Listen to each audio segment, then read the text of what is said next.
moving on to today's speaker, we have Pete Economos today. He's KW, in my opinion, number one expert on real estate economics. Anytime I have a question about anything financial or economically related, I call him, and he's always, got something really smart to say. He knows way more about that kind of stuff than almost anybody that I know at KW. He's probably the best operator in all of KW, runs a bunch of businesses, including very successful market centers. His businesses do 2.6 billion per year, and he's literally one of my favorite people in KW, and probably the guy I've learned the most from over the past few years. So really excited to have Pete on today. So let me just stop sharing my screen, and we will jump into things with Pete. Are you there, Pete? I'm here. Can you hear me? Yeah. How's it going, buddy? It's going well. How are you? I'm doing well. Thanks for joining us today. Really Yeah. appreciate it. I know how Cool. busy you are. Well, hey, we're not too busy for you, Al. Ah, awesome. Yeah. So I think That was quite an intro, by the way. I appreciate that. Thank you. all true. All Yeah. true. So I think the format you and I agreed on in a 30-second conversation was that this is not going to be a presentation and just more of a discussion, where I'll ask some questions that I'm curious about, and hopefully everyone on here, the 113 agents or so that are on, will chime in with questions as well. Either Cool. put them in the chat or raise your hand and you can unmute and ask Pete. But I think I know Pete extremely well for over the years, and some of you do as well. But for those of you who don't, Pete, if you could just tell us a little bit about how long you've been in real estate, how you got into it, and then how did you go? Everybody starts out as a new agent. How did you go from new agent to, I think at one time you ran a big team? You may still do that. That's one part I'm not sure of. To running all of these market centers and different other disparate businesses. Yeah. So thanks, Al. I'm happy to be here and to share, and feel free to ask questions. It makes for a better conversation. I live out in the western suburbs of Chicago, so we're the west side of Chicago. Born and raised out here, and was the son of Mike and Catherine, who were brokers and real estate brokers. And in the 1980s, they were realtors. When interest rates got to 18% that year, mom and dad sold in a team environment, which, by the way, there was no such thing at that time. Sold about 180 homes in a community of 46,000 people. And so they rocked and rolled early on. I didn't have a taste for real estate at that time. Both my grandfathers opened restaurants, so I wanted to get into that gig as soon as possible. Went to college at Purdue, hopped out, got in the real estate industry. Once I found the girl I wanted to marry at the ripe age of 22, I decided to hop out of the real estate. We're out of the restaurant world, hop into the real estate world. So I got licensed in 1998. I was 23 years old. When I first started, not a lot of people out here are going to take a chance on a 23-year-old kid. So what I decided to do was target townhouse communities that were just built. And they were lower price points than I wanted to be. But I figured if I got in there and solidified it, I could get the buy side too, because they're going to stay in the area. So first year, sold about 20 units. Second year, that ballooned up to the 40s and kept going. Just kind of went that way about my residential side. When I hit about 2000, I started buying real estate for investments for myself, and I talked to a lot of my friends and neighbors and just kind of talked to them about what I was doing. And then around 2004, a funny thing happened, Al. I had a guy come up to me and say, "Hey, I got $200,000. What should we do with it?" And I thought that was interesting, because I'm 28 years old, and you just said, "I got $200,000. What can we do with it?" And so I started learning something called syndication. And what I figured out was I didn't have much money at the time, but I could go buy a 20-unit building in Chicago, package up some investors together, and then gain a piece of that equity that way while I managed it. Because at the time, I just didn't have the money as a young kid. And so we did that quite successfully. I had my real estate team. In Keller Williams, we teach to the 7th level. Doesn't mean everybody's going to go there. I decided to hop off at level 3. So I had 2 admins and a buyer agent. That's as big as I wanted to take it early on.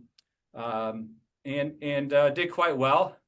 2010, after the crash, our Keller Williams owner was losing about $300,000 a year. And at that time, we had been in Naperville for 17 years and ranked number 37 in market share. So it was a struggling franchise. So we bought that with 6 agents in production, about 37 million. And at that time, I kept my team for the next 5 or 6 years, but I really focused on the brokerage side and slowly decided to build out the broker side. And that's been a fun journey. And to go from 37 million in sales to 2.6 billion. I've been lucky and fortunate enough to get into business with some great people who have really taken the company and grown it to the next level. So does that do a good enough job explaining kind of where as much as we've spoken over the years, one thing I didn't know, and this is more just curiosity. I don't know if this will help anybody, but I was looking for, what am I going to write about Pete other than, he's a great guy and he's really smart. And on your website, it said something like sold 1,000 homes. Is your team still actively? That's a lot of homes. Yeah, I never hear you talk about selling houses. Yeah, I don't talk. So I wish, everyone's got so much time in their life. And for me, I don't prospect or market anymore. It's just me. Now I'll sell about 20 homes a year. But through the years have been over 1,000 units in sales, and it's been a good run for sure. Yeah. Awesome. Yeah. So one of the things you and I were talking about that got you to come on here and talk to our agents is, you've done a lot of thinking about, where the market's going, the changes. So I want to get into more of the fun stuff, but the one thing that's maybe sort of, administrative, technical that we should cover, and I'm sure you have a good take on it, is the North settlement. How are you thinking about that? And just what are your thoughts on how it's going to impact the industry and, real estate agents specifically? What's going to change as a result of that, if anything? Well, I think it's going to be a messy few months. And I think that's just going to be the nature of the beast. I actually think it's going to be a great thing for the industry. And when I talk to my agents, honestly, I think with what's coming up, think about it. We go in and meet with sellers and sign an agreement for how much they're going to pay us. And yet the anxiety levels about August 17th and asking a buyer to do the same, like it's the same thing in our eyes. And so we're really coaching into that. I mean, think about it as a buyer's agent. Now you've got somebody locked in, you can kind of judge where you're going to pay and get paid and all of this. I think it's going to be a great way to streamline your business and your income. I do think the first couple months are going to be a little bit messy, but I also think that this will be the greatest opportunity with the choppiness. I can't speak to your market, but I did listen to Ivy Zellman. If you don't know who Ivy Zellman, she's a housing expert. She's on a lot of the big channels. I like Ivy a lot. And she was mentioning that New Jersey, you guys are New Jersey, right? And the Midwest are actually pretty similar. So when we look at the Chicagoland area from our pre-COVID norm of inventory, we're still down 67%. And so the number of units transacting at this point is very small. And I also believe we're completely in the 9th inning of that. Like we're already past the worst part.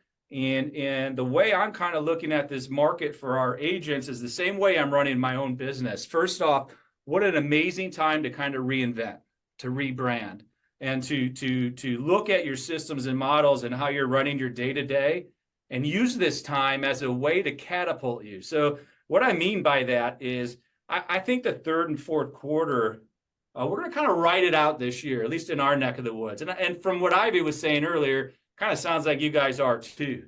And then we've got rate cuts inevitably are going to hit, and that's going to release even more inventory, also allow more people into the business.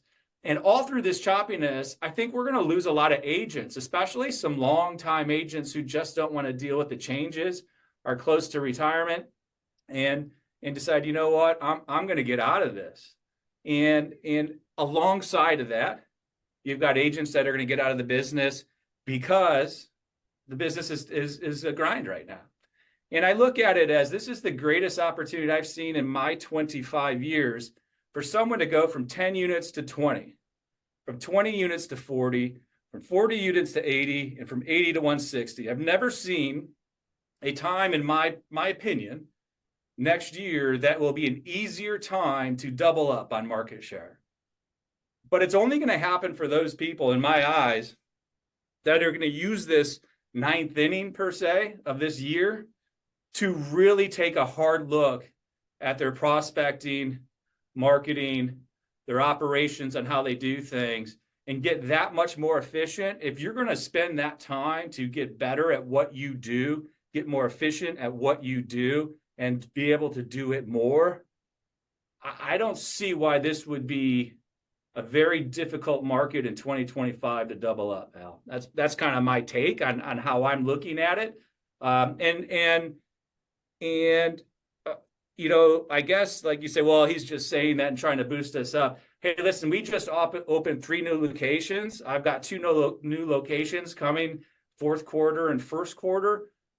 We are completely reorganizing our staffs.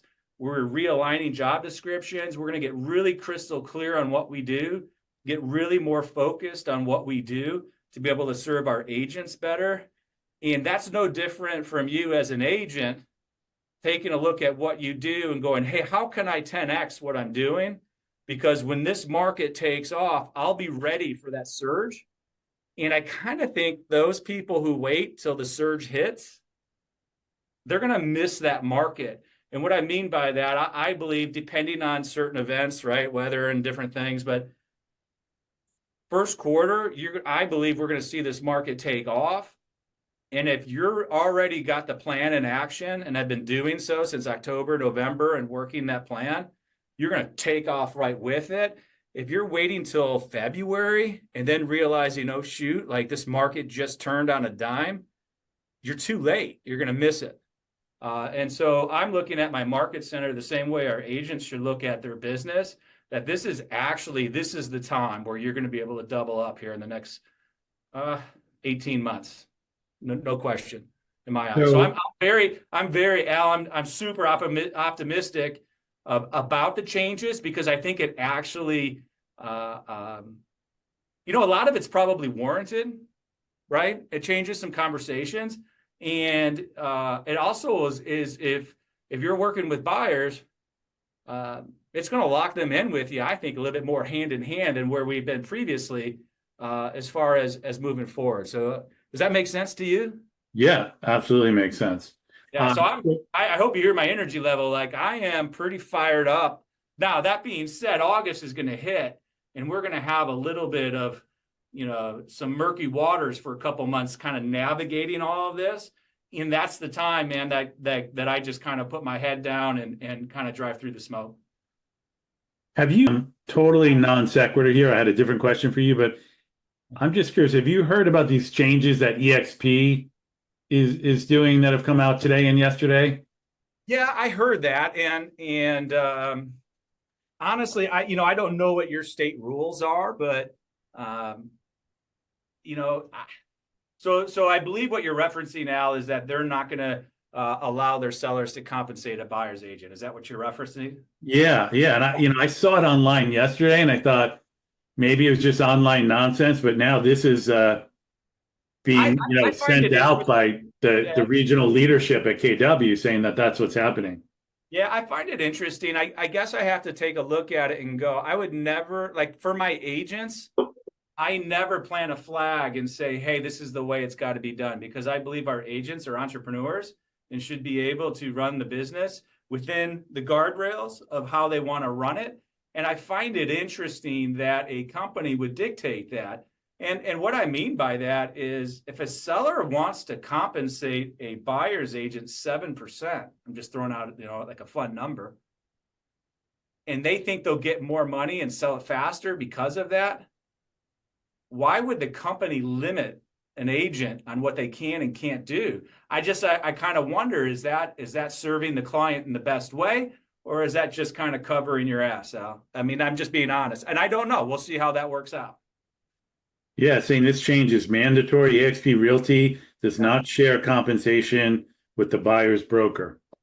I guess Interesting. I think every situation, every home seller is unique, and I'm just trying to wonder why I would want to pigeonhole my agents to have to behave in a certain way.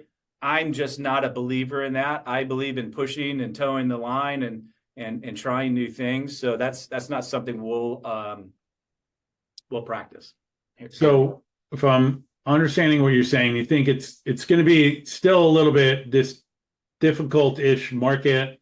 It's going to continue, in your opinion, through the end of the year, and then in 2025, you see it turning around and being a great opportunity. And is that because you think the number of transactions will come up, or is it also a function of, you also mentioned that some agents are going to be getting out of the business, so that there's going to be more transactions for fewer agents, so it's going to be like a double pronged effect? Yeah, I think I probably would side with that. When you look at the average amount of homes sold in the country every year, the historical norm's around 5.5 million. We're now at the second year in a row at 4.1 million. And we're seeing a mass exodus out of this business. And while I think that next year is going to be a really good year, and I really do, I think that's going to be due to an increase in units. I don't think we'll get back up to 5 million units, but I think we could get back to 4.4, 4.5. And if you look at the number of agents that are going to drop out of the industry, probably about 35%. When you look at those two things combined, the average units per agent is going to skyrocket. And Al, in my opinion, that's just the start. I think we're in for a 5 or 6 year bull run here. So if you were consulting with an agent today, yeah, and you have this strong feeling, and I agree with you, of what's going to happen in the market over the next few years, what advice would you give them? Is there any specific advice that they can do now to yeah, be I'll tell ready you for what. when things turn, and I'm the guy or gal that wants to go from 10 to 20 or 20 to 40 or Yeah. 60 to 120? What should they be doing today? Well, it's interesting to say that. And everybody, what works for you, Al, in your real estate business doesn't work for me, and vice versa. But I had a conversation with Well, one of you're not as good as me, but there are probably some things that I could teach you to do. yeah, maybe. Yeah, I probably think you might have a trick or two up your sleeves. There you go. The conversation I had on Friday with one of our agents, Brandon Blankenship, who's a 30 under 30 realtor this year, and will be flying out your way for that reception, was he's built his he's a single agent who now needs leverage. And we were kind of going through his business a little bit, and he's built his brand on social media. And so it's been fascinating to watch, and we have so much to learn from that generation and how they're going about their lead generation. And the conversation that kind of where it went from there, Al, was, hey, that's great, but what's your buy-sell mixture, right? What's your ratios?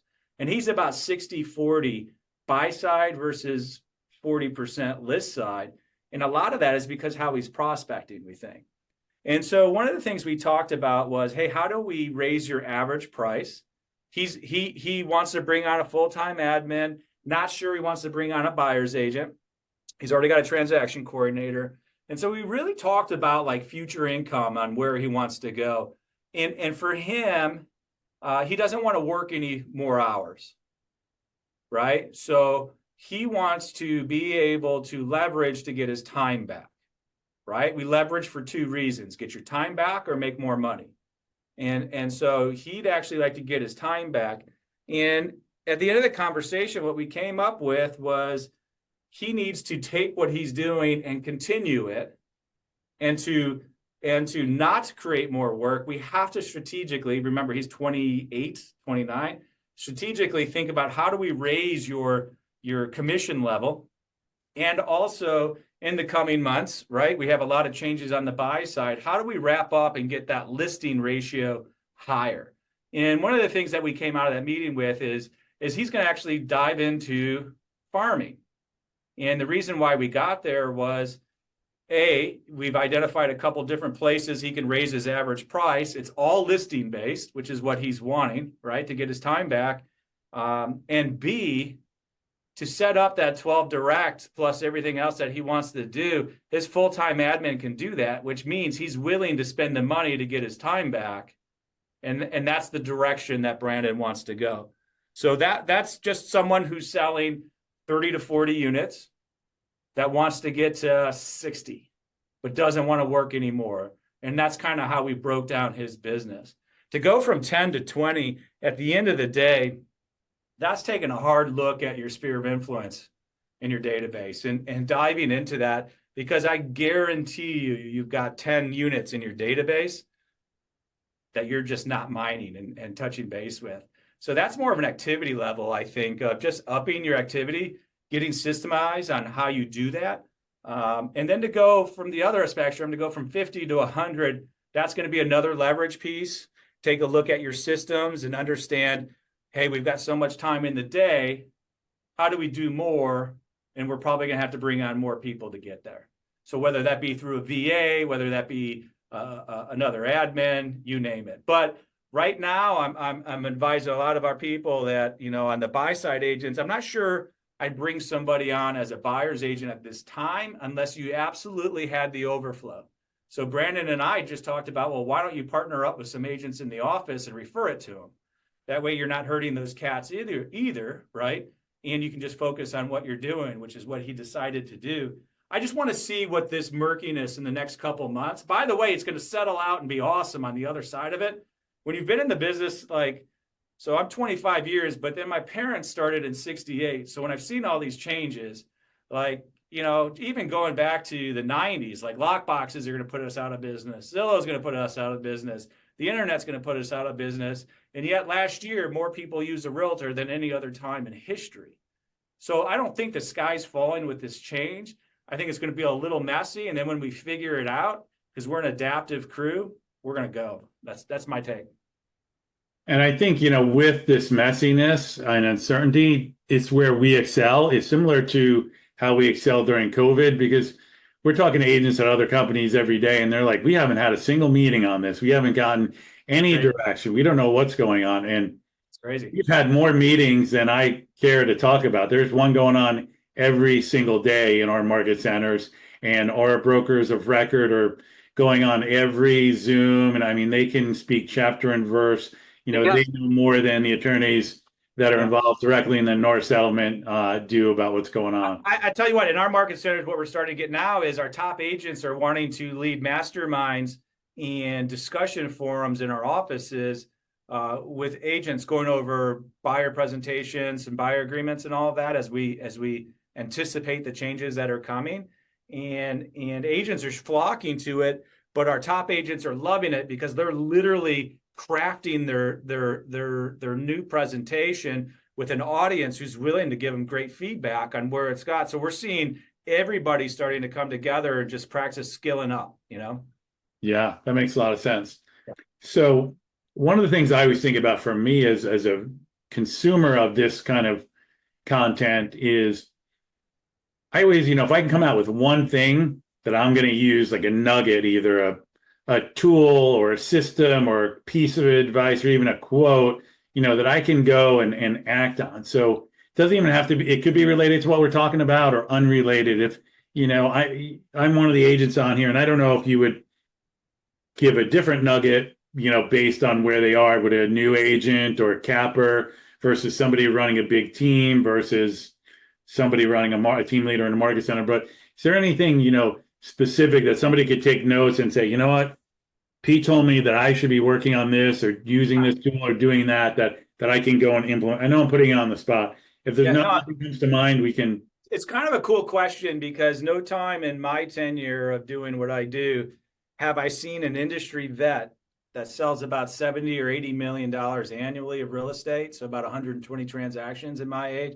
area, come into the office and learn from someone doing 20 to 30 units that are much younger than them.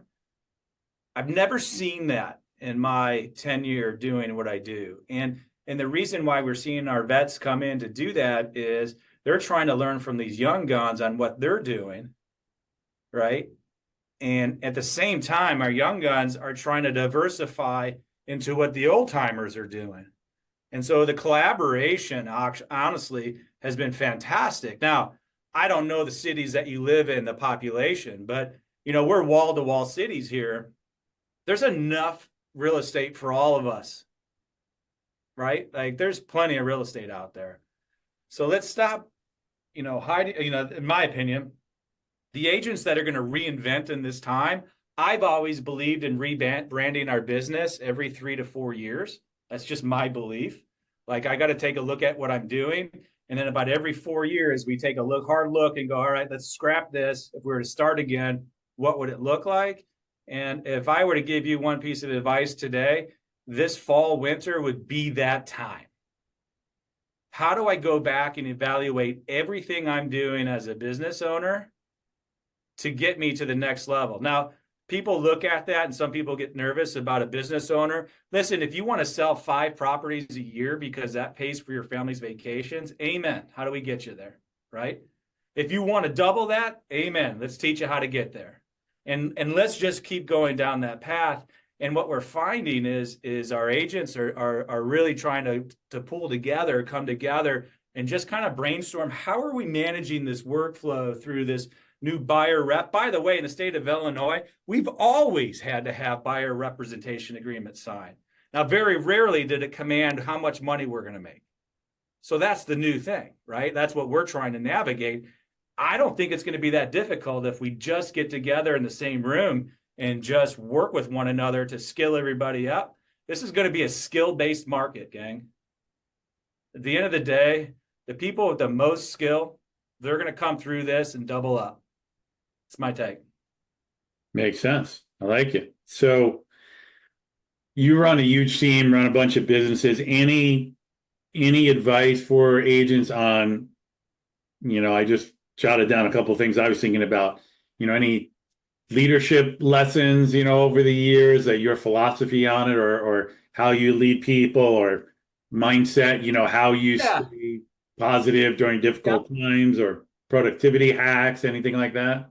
Yeah, I think my mindset for our companies have always been the same. And like we joke around here in Chicago, we get 100-year rain every 5 to 6 years, right? So why don't we just change it to a 5-year rain? But they don't do that in the flood maps. But so it seems like we're having to reinvent anyways, and a lot of changes are coming. My mindset in business has always been, where are we today and where do we want to go?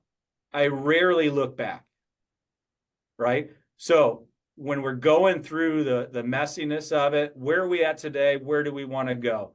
When we get there, let's take a look back and figure out, how do we not want to revisit that? But let's just, there's so much noise. We got an election coming up that's going to create even more noise and all this stuff. And I just put my head down and go, I haven't watched TV in 3 weeks, man. Like I'm just focused, and then when I go home, I'm just focused on my wife and my 4 kids. That's what I do. And so I try to keep it really simple. Real estate is a really simple, but it's really difficult, right? And the simplicity is, you just need to do 2 or 3 things really, really well, and you'll be a mega agent. The difficult part of it is we all think we're too smart and we want to get so spread out that we can't focus on those 2 or 3 things. Well, if that's the case, you got to simplify what you're doing.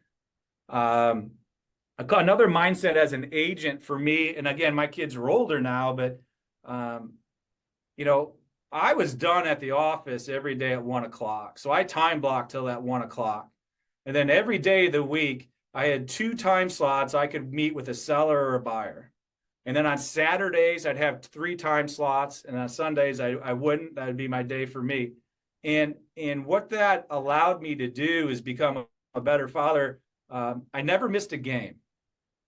So for those of you that are on this call that miss a game, I would strategically have a time slot to show buyers or sellers always at game time every night of the week.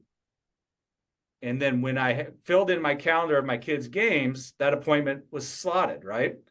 And so when I'd sit down and consult my buyers, I'd say, listen, every week, these are my time slots. The sooner you get to me with what time slot you want, like the more opportunity that it'll be there for you.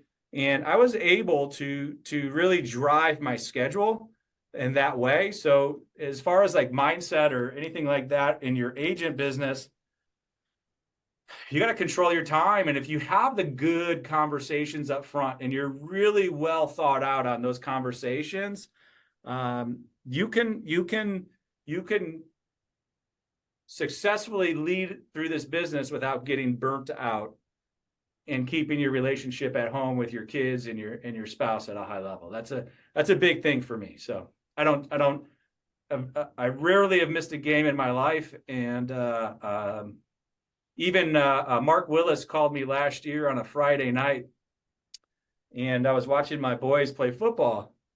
And I sent him to voicemail, and I texted him and said, "Hey, I'm on the bleachers watching my boys play. Can we meet next week?" So I've never even jeopardized that, even for Mark. Like I just that's just who I am. But you have your priorities straight there. I love that. Yeah. So, I had another question I wanted to follow up on that. So, Hey Al, you're not as dynamic as you told me you were on these interview I questions. told you I was dynamic. Yeah, I'm not feeling it from you like the way I thought I would. I'm just Yeah. All right. I'm going to work on that. Elizabeth is a dynamic one, but she's not getting to speak a lot today. Okay. I would say everybody on this call would like to run a business that's $2.6 billion a year. And you can't do that overnight. But is there any one overriding thing that, philosophy or thing that you're good at? Like everybody has a different, way of getting to huge success. But what do you do differently that enabled you to build such a big business? And is there something that the folks on here could try to replicate? Yeah. So that's probably the best question you've asked today, Al. And I mean, I think they were all pretty good, but a couple are questionable. it's a lot more about the guy answering them than it is the guy. Yeah. Okay. I think what allowed us to go from 37 million to 2.6 billion, and at the same time creating title for my agents, home insurance for my agents, mortgage for my agents, buying buildings with my agents, like that's what I get to do now. And that's my sweet spot. So my leadership team has a motto called Free Pete, which means get him out of the day-to-day so he can be with our people. And so when you ask that question, we had a vision. Our vision has always been the most agent-centric market center in the world. So that's our vision. And yours might be something different. It's different for I think that was my vision. I'm pretty sure I gave it to you and you just copied it down. Yeah, well, we'll see. So with that, I got into business with really talented people, and I let them excel at what they do. And so what that means is I meet with my leaders once a week, and we go through accountability of a 411. Outside of that, I allow them to use their creativity, their imagination, and run the company within the culture of our market centers. And so where I see a lot of agents go wrong is if you hire somebody talented and you're constantly telling them what to do, how to do it, what it should look like, talent's not going to stick around with you very long. And so if you've been one of those people where you're burning through assistants or you're burning through people, I think you've got to take a look inward and go, what is it about me that I need to adjust to allow talent to thrive in my life? And so I've always allowed my people to shine. I never take the spotlight from them. I always take the heat from them. Like that's it. Our management philosophy here is we support down and we fight up, which means anybody from my front desk, I want that they've got a great idea. I want them to fight for their idea and push the people above them, right? And so when I look at Naperville here, we started with 6 agents in production, and my front desk gal worked all the way up through the company and is now our MCA. The next front desk gal worked her way all the way up through this company, is now an MCA in a different company. The next desk gal, same exact thing. Like, we have not had any turnover on our leadership teams because we feel like we're really good at career visioning, and we're really good at saying, where do you want to go? I don't care if it's within our company or somebody else's, we want to help you get there. So literally in our leadership meetings, occasionally we ask, what role do you want?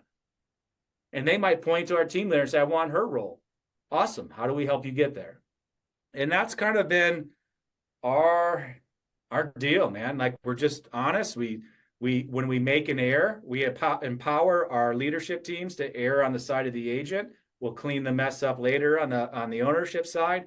Anytime somebody errs on the side of ownership, then it's a nightmare. So we really empower our people to make good decisions. And by the way, Karen Prawl, one of her first months here, she pulls me into her office and goes, hey, I just lost this $20,000. And she thought I was going to come at her and punch her in the chin, right? And when your people think that you're going to come in and punch them on the chin, that's the time you hug them. And so I said, well, Karen, what'd we learn? Right? And we had a great conversational, and it was a foundational conversation around our relationship on how we took Naperville to the next level. And another example of that is in our accountability session, I walked in and Karen was super proud and doing her thing and never asked questions. And I had to figure out a way to break through to her. And so I walked into our office one day, and I didn't even sit down during our allotted time. And I say, hey, Karen, I know you think you're really strong and you're really talented and that you got this. But when you don't ask questions, I see that as a sign of weakness. I'm here to help you. So when you're ready, let me help you. And walked out of the room. And that allowed her the freedom to say, hey, I need help here. And then we'd roll up our sleeves together and go. So that's just kind of the way I think I view leadership. Our people are just really talented, and I just really love watching them go. And when people ask me around here what I do, I just kind of change the light bulbs. That's my answer. I like it. Nice. So I just have a few kind of quick answer questions, and then we'll open up. We have some questions in the chat. What's a book that you've read that changed your life, or that you would recommend to our agents today? I would say one of the instrumental books that I read early on, maybe like 4 years into my journey of what I'm doing, is a book called What Got You Here Won't Get You There. And it opened my eyes that, yeah, we had great growth, but at some point your growth will stall until you build a new foundation and change what you're doing to be more efficient, what have you. So remember earlier I said every 4 years I like to kind of reinvent. And that book really kind of taught me that what got you here won't get you there. And you constantly have to innovate and change and do different things. And that's hard to do. And yet, if you've got talent in your world and you don't do it and you plateau, talent leaves. Makes sense. Is there a class or event for most of the folks on here? Not all, but most are KW agents, staff members. Is there a class at KW or an event that had the most impact on you, or that you would recommend for a new agent? Or yeah, 6 Personal Perspectives for me is that class. That's a life class, not a real estate class. That really opened my eyes and really got me to understand, like, I wanted to get to $1 billion in 10 years, and I got there in 7. And that class helped me do that and keep me focused, which is why I teach that class in all my market centers and market centers around here all the time, because it definitely changed my life. Al, if you were smart enough, you'd probably say, hey, you should come out and teach that sometime. But I don't know if that'll go by on you. We'll see. I don't know if we could afford you or not. That's a whole different ballgame. Yeah. You're doing it for free. We'll send you a ticket. Um, what accomplishment are you most proud of? And you've had a lot. I'd say the accomplishment I'm most proud of is I've been married to my wife 25 years, and we hit rock bottom, and we fought through that together, and our life's never been better. Not financially because of what we're doing here, but when we hit rock bottom, we had 4 kids under 5, and most people get divorced. And we had open dialogue about what we wanted to do together, and we honored each other. That's I know that's like the sappy one, but that's my biggest accomplishment. That's a great one. That is a great one. So looks like we have some questions in the chat. So, Luann, do you want to unmute? I'm going to say something to Jane Bradley, who said, I appreciate the vulnerability. The reason why I think Al and I do pretty well together is in the Keller Williams world, everyone's doing amazing, right? And Al's one of the first people I would call up and go, hey, how you doing with this? And he'd say, I'm totally screwing it up. And if we can't be vulnerable, like let's stop. Nobody's perfect, and everybody ebbs and flows on what's going great and what's not. Let's just have good conversations. So, all right, what do you got, Al? It's funny that you say that. I was going to send this to our team. Literally, what I was listening to on the way here was Patrick Lencioni podcast called "The Good, the Bad, and the Invulnerable," and it's about how nobody wants to be led by somebody who's not vulnerable. Greg, yeah. Everybody who's just everything's always great and they always have the answer and everything's perfect and they're not willing to admit, where they need work or they can't apologize. Like people just run from the hills from leaders like that. Yeah, I'm not. I got plenty of words, And Yeah. actually, I tell that like my current team leader is in Naperville. Came from she's 7th leveled out of her team, so it's still operating. And she came in here and her nickname's Perfect Carrie. That's just like her nickname. And I said, Carrie, at some point you got to show everybody your words. And the minute she did it, you started to see people buy into her, right? Like, all right. Absolutely. So important. Yes. So I'd love to have people unmute so we can get live questions rather than me reading them. I tell you, I'm bored with your questions, Al. So if somebody else has got some, it'd be awesome. Freaking awesome questions. What are you talking? It's hard to make you interesting. Catherine, do you want to unmute and ask your question? Yes, I hope you're referring to me, Catherine, and not the other. Yeah, Catherine. Only Catherine talking, so let's go. Okay. I feel like I embarrassed myself earlier on that one, but I did put a question in the chat, so hopefully I'm referring to that one. My question is, as a new agent with all these changes that are happening, that are something I learned about before I even actually took my real estate classes, I was a little familiar with it. But do you think all these changes, is it more advantageous to be a new agent right now? Or do you think it's just going to be double to learn? That's a hell of a question. In 2009, 10, and 11, those agents that were brand new and didn't understand what we just went through and how people did business before versus after, and just contacted their sphere of influence and prospected and marketed, they had a distinct advantage, right? And I look at it from my restaurant industry. Most restaurants want to hire experienced agents, experienced wait staff.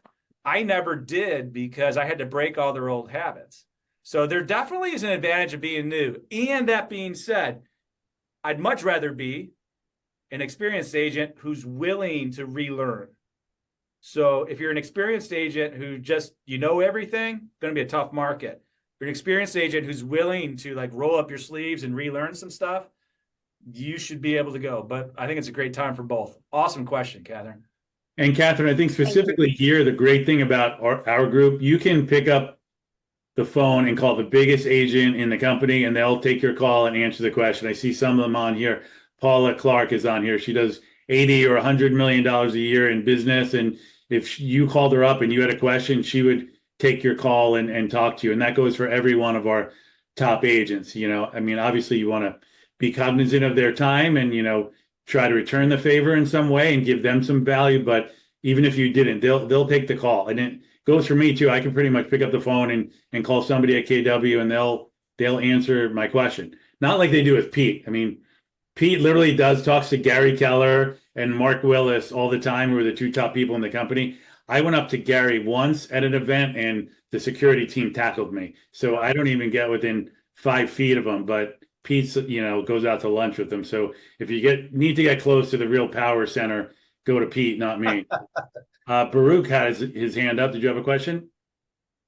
Yeah, I have a question. I think Baruch, was that Baruch? Do you want to unmute? Yes. All right, Baruch, what do you got? Anything specifically that you can say as somebody that's more of a listing agent than a buyer's agent that they can utilize in this changing market with the NAR settlement? Anything specifically? We're going to see how it plays out. But to me, depending on your area, if you start to see trends where you're getting more and more unrepresented buyers, potentially as a listing agent, I would think that you'd be able to command perhaps a larger commission. Baruch, I would also say this, like one of our top agents, Matt Grander, said the same thing to me one time. Like, I'm primarily listing because he didn't want to deal with buyers. And one of the things I challenge you on, by the way, don't take this the wrong way, like this is the way I verbally, go, is why that mindset? And how much money are you leaving on the table by not working with buyers?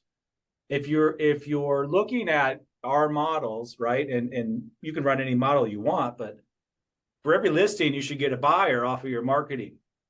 And the question I'd have for you is, by not getting a buyer off of every listing, how much money are you not bringing home? And what would you do with that amount of money for your family? I'm not saying you work with the buyers, Baruch. I don't even know you, but why not? Like, why not think about how could I capitalize those and refer them out or do something? But how much money are you leaving on the table? So, but I do think some of our top listing agents here will probably ask for more commission at the seller's table, at the listing table, because potentially they're going to be doing a lot more work. But they're going to have the challenge that if they have their own buyer, if they bring their own buyer to the table, how are they going to get that extra money that they would have gotten? That's going to be the interesting part. And that's where people are going to have to figure that out, right? Like, and I'm not trying to skate the conversation. Like, that's going to be part of the initial 2 or 3 month fuzziness, isn't it? Right. But maybe that buyer will compensate you. We had a young kid. Jonathan's probably 34. He had a client that Jonathan found him a $1.7 million listing by owner. That person wouldn't pay a realtor commission, and his buyer paid him 2.5%. So maybe it's just the mindset. Thank you. You're welcome. All right. Looks like David is next. Thank you, Al. Hi, Pete. Wonderful and very inspiring talk. Thank you. Especially not getting to 1 billion, which is mind blowing, but that you did it, putting your family at the center. So kudos to you. I'm a dual career agent, and I've been licensed with Keller Williams actually because I read the one thing and it changed the way I see life. Then I ran into Patrick Lencioni, changed also, and I found kind of a combo here with BCP. And I'm fully committed to making this my full time, but I'm having an extremely hard time. I've been an agent since 2021. I have a full-time job. I have a part-time job on the weekends. I play at a church. I have 2 young kids. So all the odds are against me, but still, I know I need to find the right thing, the right activity, the right, and put in the hours. What would you say for someone like me trying to get this off the ground and get from 0 to 1? Well, I think David, first off, amazing that you're working 2 other jobs and doing this with a family. So thank you. Obviously hard work's not something that you shy away from. the question I would look at as you look at what you're doing is what's giving you results versus what's not, and what are you most focused on in your business? Like, if you're getting results doing one thing, just keep doing that one thing, right?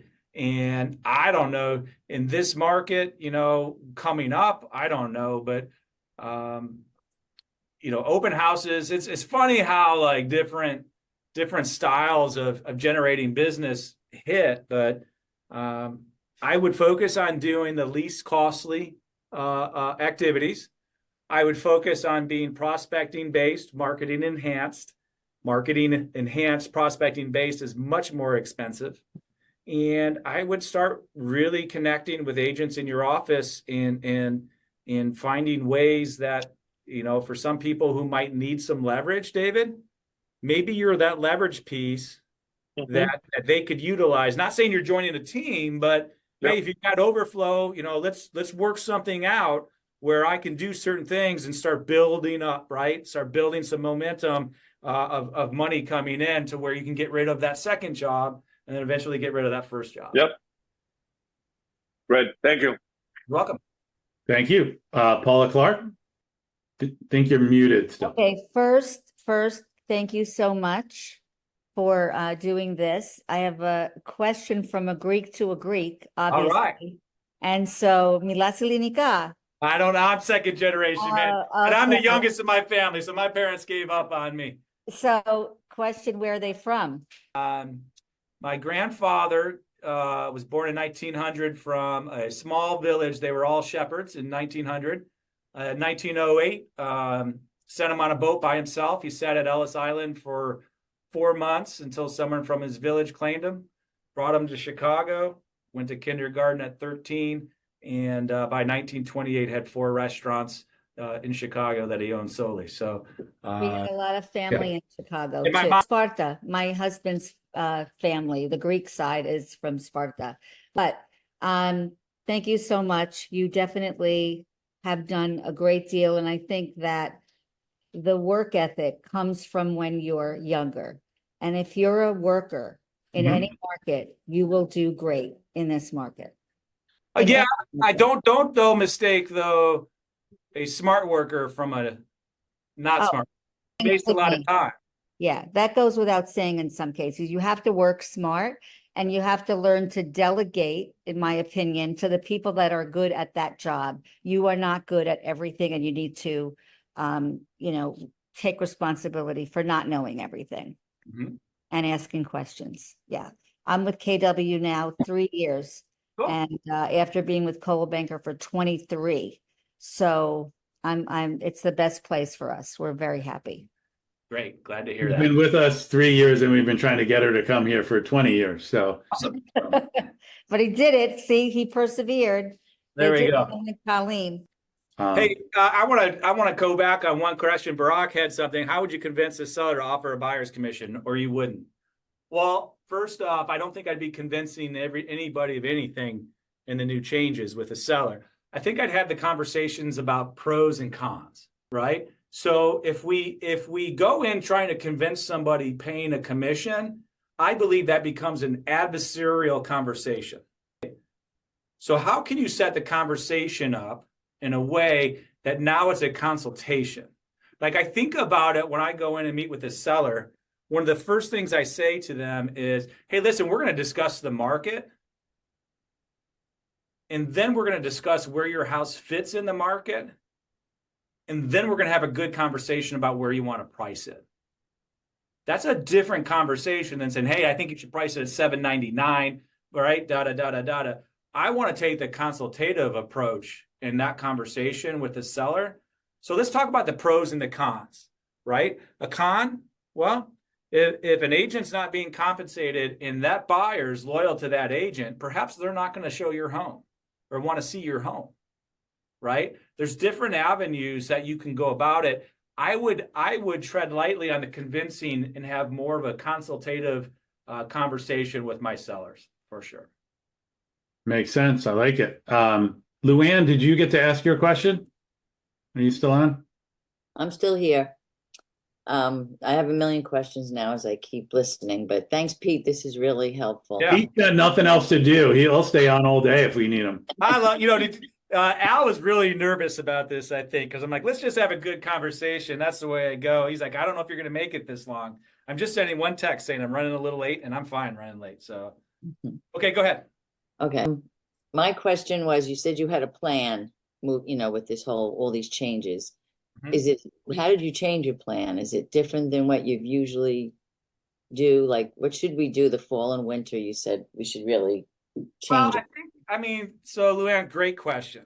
I think what I take a look at is, well, first off, let's just go to where the noise is.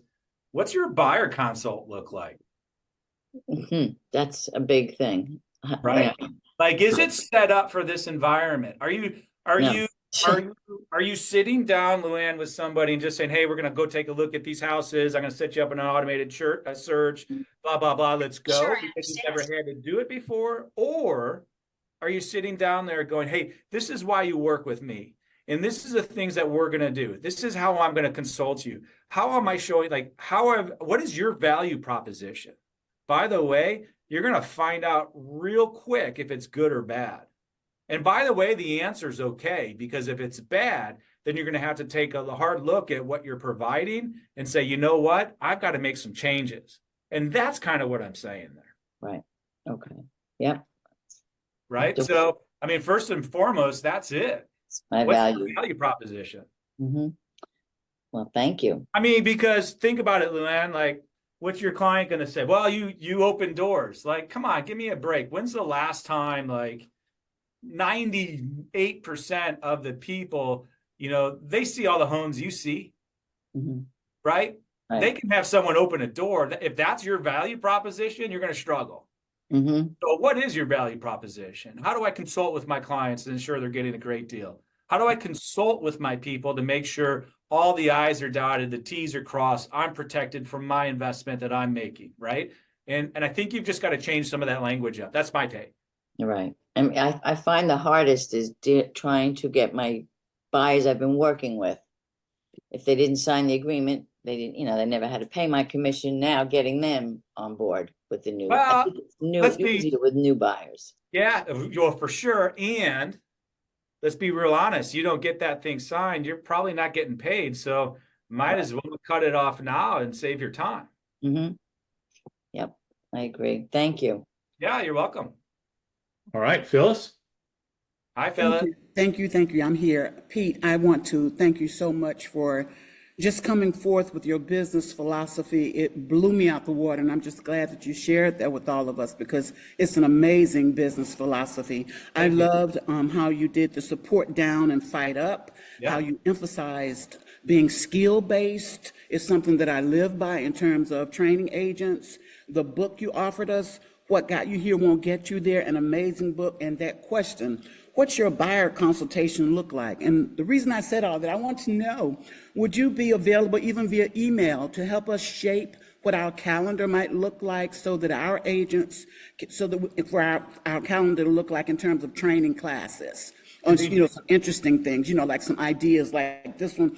I'm certainly going to take this to the ALC. What's your buyer consultation look like for us to have as a class? But for other classes, just to hold our hand through this murkiness that we're going through. Well, first off, I'm not the person to talk to about a buyer consult, because I'm not really selling that much anymore. But what I have found, Phyllis, is the power of a mastermind and bringing people together to share ideas and to be transparent and loving enough to give constructive feedback versus tearing people down, and also knowing that there's more than enough real estate for all of us here, and so we're really working on that. Another thing we're instituting are SEAL teams. So we've got 5 different types of lead gen. An ALC member leads it, and people are hopping in. It could be social media, it could be door knocking, it could be open houses. And we're just trying to get our agents to collaborate and build that community, because if you look at most of your competition, there's not a lot of community going on right now. And And why do I say that's important is because our communities here in our neck of the woods, they're the ones in the field. So they're getting the feedback from the buyers and the sellers right now. They're getting all that. So now we've got live, real-time feedback coming into our classes and education. That's probably where I'd start, to be 100% transparent. Thank you. Thank you. You're very much. welcome. Hey, one book I didn't say earlier, Al, you asked me on I just read it recently, and I thought it was really it's kind of transformed the way I'm thinking about my personal life, is a book called Die with Zero. Pretty cool book. Die with Zero. All right. Yeah. Check it out. Yeah. All right. So we had a lot of questions from agents. We have a few of our team leaders had to jump off for appointments, but we have a few team leaders and MCA still on here. And a lot of times they've asked me in the past what it would be like if they actually had a really good OP. You guys have one of the best OPs in the country on today. So do any of you MCAs, team leaders, any questions for somebody who's doing it right? Joanne, Donna, Jose, anybody? Elizabeth? Everyone's questions? They got it all figured out. You got it all figured out? Yeah. Hey, this is what I share with you. Understand, like, everybody on your leadership team right now is probably in the position they're in, right? Well, they are. And by the way, agents, same way. The question we should always be asking is, where is it you want to go? Right? And let's be a vehicle for people to get to where they want to go. And if you do that, and you can provide that type of environment to be that vehicle, there's no stopping anybody. And I think that's, that would be a biggest piece of advice, whether you're a team lead or you're in the office administration, is how can we be a vehicle for our people? By the way, same thing with our agents. Like, what do you want to do? How do we help you get to what you want to do? Because it might not be real estate, right? I just talked to our 30 under 30, and he's like, I got maybe 5 to 10 years in me, but then I'm going to do something else. Awesome. So let's talk about how do we get you in 5 to 10 years to a way where you can create an income stream that you can walk away from, and then you can go do whatever it is at that time you want to do. And if we're in tune with everybody in that manner, boy, we can really go far together. Absolutely. All right. I think we will start wrapping up, but I felt like there was somebody who tried to ask a question and I cut them off by accident. Wait. Deborah Schechter has a question. Let's go. You have time for one more, Pete? Oh, man, I got all the time in the world. It might actually be more for you, Al. I have been predominantly working with buyers, although over the years have certainly worked with sellers. And in terms of August 17th, I'm just curious if there's going to be, I feel like for listing agents, and I've spoken to a few and said, what if you position this whole thing, instead of trying to convince the sellers to pay the buyer's broker commission, I would more position it as, this is my fee, and I plan to share it with the person who brings the buyer. But in terms of when that date hits, I've never used a buyer's agreement.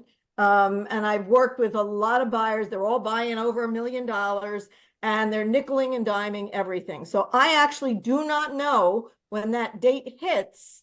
They're not going to pay me 2.5%. I'm not sure exactly what the process is of how I'm supposed to be insured to get a commission when I work with a buyer. I don't know what the process is, and other agents out there that I have polled are all feeling the same way. So I'm just wondering if there's any guidance to exactly what the process is or should be. So, Anybody? understanding it correctly, and I'm probably oversimplifying it, so I may not be understanding it. I may think the answer is just to have the buyer's agreement signed, which will set out your commission and bind them to paying you. So if you put 2%, 2.5%, and you put that in front of a buyer, most buyers are not going to want to pay my commission. I would love to ask people that are out there doing it, but I would say that's a limiting belief, because the people that I do talk to that are trying to get them signed, the overwhelming are getting them signed. Not only are they getting them signed, they're getting them signed with no questions. It's just a presumptive close. Like, here's a document, they sign it, and nothing. You know, I haven't heard of a lot of repercussions. I've maybe had 50 conversations with people that are starting to do it, and maybe one of them had somebody push back. So, So but I'm further removed. I mean, there's, people on here, Donna Nikolic, Paula Clark, Phyllis, Sherry Marino, that are out there doing it every day. They might give you a better answer than me. let's say you're going to show 6 houses on Sunday. You actually, I've been told, have to contact the listing agent, find out if the seller is participating in some kind of compensation, get that in writing, and then have your buyer sign 5 or 6 different agreements. No. I don't understand that. Can I say something? Who's been giving you all this bad info? What marketing center are you in? Tenafly. Tenafly? Is it Jose that's been giving you this info? No, it's actually no, no, it's actually agents out in the field that are Don't doing. listen to agents. We were just Listen on to with some somebody agents. today from Illinois Association. You're going to have one buyer's rep agreement that's going to state what you get paid. Then you can go out and show homes. At that point, if you decide to write an offer, that's when you can reach out to that agent and say, is the seller offering compensation? Okay, If so, what? And then you can go back to your buyer and go, hey, just so you know, right? The seller's not offering any compensation. So my compensation will be paid, via a fee from you, or we can build it into a closing cost credit or what have you. But you're not going to have to, gosh, if you showed 30 homes in a weekend and had to do that, no way is that possible. So I can't speak to your law, but I just don't see how that's reasonable. I agree. Can you go back after, let's say you're going to write an offer, you've put whatever your percentage is or your fee, and then you find out the seller is compensating. Can you redo the buyer's contract? No. No. Okay. Nope. And if the seller's offering more than what your contract states, you can't You accept. can't get that. I know. Okay. And if the seller's offering less than what your contract is, the buyer's going to have to come up with Pay it. the difference. Okay. Yeah.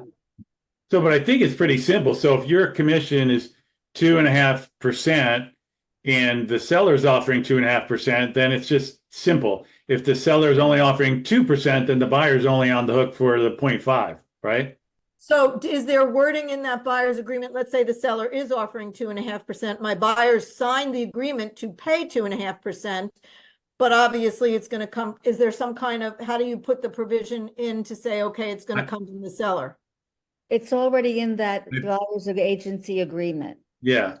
So it's So look at basically the one we you have an agreement for X. If the seller is paying X, nothing happens. If the seller's paying more, you can only get what you already agreed to. If they're paying less, they're going to pay. They've already agreed to pay the difference. It's not even their choice to go back and say, do you want to pay the difference? They've already paid it and you're owed it and you earned it. And I wouldn't even make an issue of it. It's just, Okay. that's the way it is.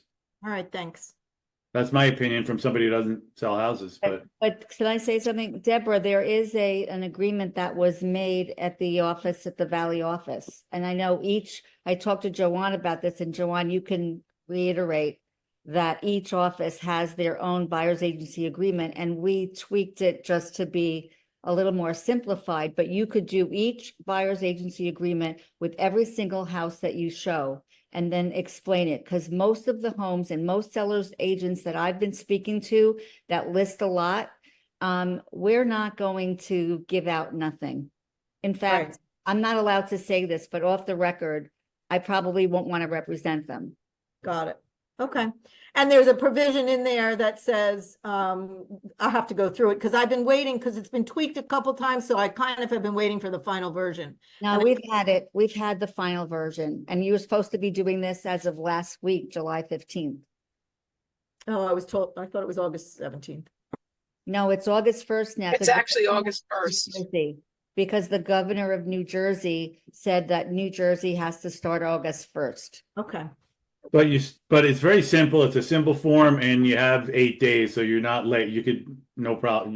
You're fine. Okay. And Thanks, Paul. the nice thing about Pete, he's got a lot of frequent flyer miles. He's willing to accompany you on your first few buyer's appointments, right, Pete? Oh yeah, all the time. All right. Nice. All right, we are running over. One last question? If we have it, then I think we got to let Pete go. Anybody? All right. Was he as smart as I said he was? Pretty good, right? Yeah. Would love to hear from you, on occasion, Pete. Are you Panayotti or? Panayotis. Okay, good. My son's Panayotti. All I right. like one I got too. It's oh no, that's something different.